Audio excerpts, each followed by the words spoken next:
मुरैना गांव की रहने वाली रेवा का इलाहाबाद के एक बड़े व्यापारी के बेटे सरजू के साथ ब्याह हुआ। नए घर में बड़े ही आदर सम्मान के साथ रेवा ने गृह प्रवेश किया। शादी के 2-3 साल काफी मजे और खुशी के साथ निकल गए और जैसे जैसे समय बीतता गया रेवा अपनी जिम्मेदारियों के बोझ तले दबती चली गई। रेवा की सास भी रेवा से काफी खुश थी कि रेवा बहू अपना घर और संसार सब कुछ अच्छी तरह से संभालने लगी है। गर्मी की छुट्टी पड़ गई। रेवा अपने मायके जाने की बात अपनी सास से बोली, मम्मी 2 साल हो गए मैं मायके नहीं जा पाई, क्या मैं थोड़े दिन जाकर आऊं? सास ने जवाब दिया, देखो रेवा अगले साल चले जाना। रेवा ये सुनकर काफी नाराज और दुखी होकर सोचने लगी कि जब चंचल दीदी हर 3 महीने पर घर आती है तो मम्मी काफी खुश होती है और कहती कितने दिन के बाद आई हो, और मुझे 2 साल हो गए मेरे बारे में कोई कुछ सोचता ही नहीं है। मेरी खुशी किसी के लिए कोई मायने ही रखती है, और क्या दिन भर इन लोगों को खाना बना के खिलाती रहूं, घर का सारा काम करती रहूं, क्या मेरी यही जिंदगी है? और रेवा कमरे में आंसू की धारा समेटे दाखिल हुई। शाम को चंचल दीदी आने वाली है, देखना मम्मी कितना खुश होती है। खाने के अलग अलग फरमाइशों की लड़ी लगती रहेगी कि कभी चंचल दीदी के लिए समोसा बना दो, कभी पालक पनीर, तो कभी बिरयानी। मैं इतना क्यों सोच रही हूँ? करना तो मुझे ही है, बनाना है तो चलो किचन में अभी से तैयारी में लग जाऊं।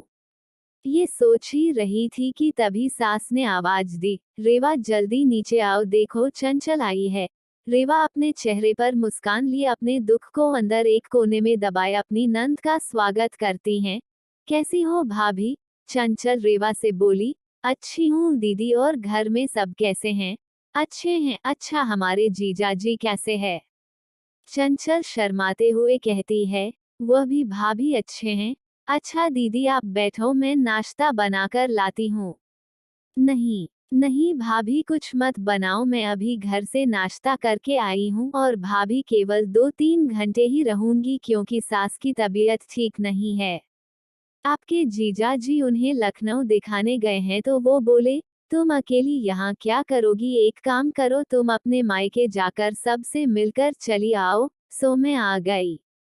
मुस्कुराते हुए चंचल ने जवाब दिया, अच्छा दीदी रुको, मैं खाना बना देती हूँ, आप खा भी लीजिएगा और जीजाजी और आपकी सास के लिए खाना भी बांध कर दे दूंगी।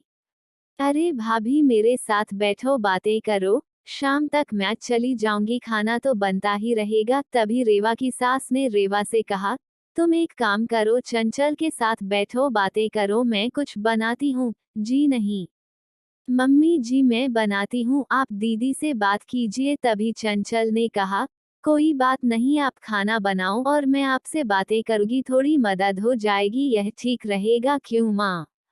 रेवा की सास बोली, ये भी सही है। रेवा और चंचल किचन में प्रवेश करती है और काफी देर तक हंसी मजाक करते करते खाना भी तैयार हो जाता है।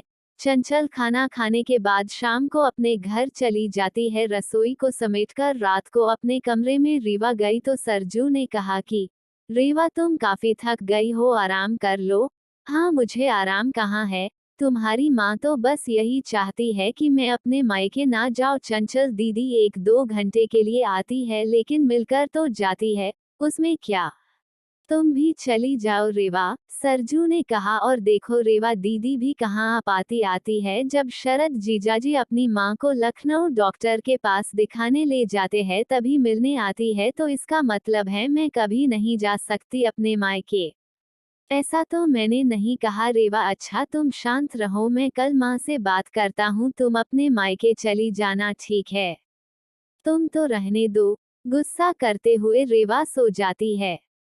सुबह उठकर रेवा अपने काम में रोज की तरह लग जाती है।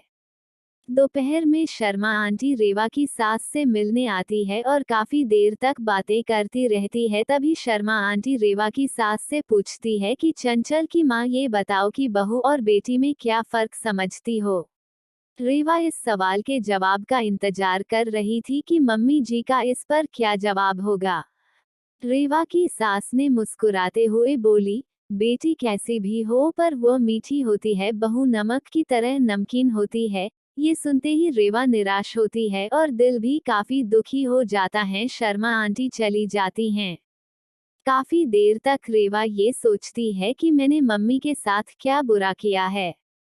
मम्मी मेरे बारे में ऐसा क्यों सोचती हैं और वह अब घर में निराश रहने लगती है। निराश रेवा को देखकर एक दिन रेवा की सास ने पूछा, रेवा यहाँ आओ, तुमसे कुछ किसी ने कहा है क्या? या सरजू ने कुछ बोला क्या? कुछ नहीं मम्मी जी, रेवा के आवाज में दर्द था। रेवा की सास ने अपने पास बिठाकर पूछा, नहीं तुम बताओ रेवा क्या हुआ है? रेवा के आंखों में आंसू भर आई और रेवा ने सास को सारी बात बता दी कि कैसे शर्मा आंटी से आप बेटी और बहू में फर्क बता रही थी। ओह, तो ये सुनकर तुम नाराज हो गई? बस इतनी सी बात? अरे रेवा, मैंने कहा बेटी मीठी होती है, वो चाहे कितनी भी गलती करे उसकी गलती नजर ही नहीं आती है, वो गुड़ की तरह मुंह में घुल जाती है। और खाने में अगर मीठा ना हो तो कोई फर्क नहीं पड़ता है, और बहू नमक के सामान इसलिए है क्योंकि खाने में अगर नमक ना हो तो खाना बेस्वाद होता है। खाने में नमक मिलने पर हम जो खाना खाते हैं उसी समय नमक के हम कर्जदार बन जाते हैं। ठीक उसी तरह तुम मेरे लिए वही नमक हो। मैं अपने स्वार्थ के लिए तुम्हें कहीं नहीं जाने देती हूँ, क्योंकि तुम्हारे न रहने पर घर सूना सा लगता है। इस घर को संभालती हो इसीलिए हम तुम्हारे कर्जदार हैं। रेवा सारी बात समझ जाती है और अपनी सास के गले लिपट कर रोने लगती हैं। शाम को सरजू जब घर आता है तो अपनी माँ से कहता है कि माँ, रेवा अपने मायके जाना चाहती है एक दिन के लिए। रेवा तपाक के बोल उठी, नहीं नहीं, मुझे नहीं जाना है, मैं चली गई तो खाना में कोई स्वाद नहीं रहेगा। सरजू को कुछ समझ नहीं आया कि कल रात मायके जाने के लिए मुझसे कह रही थी।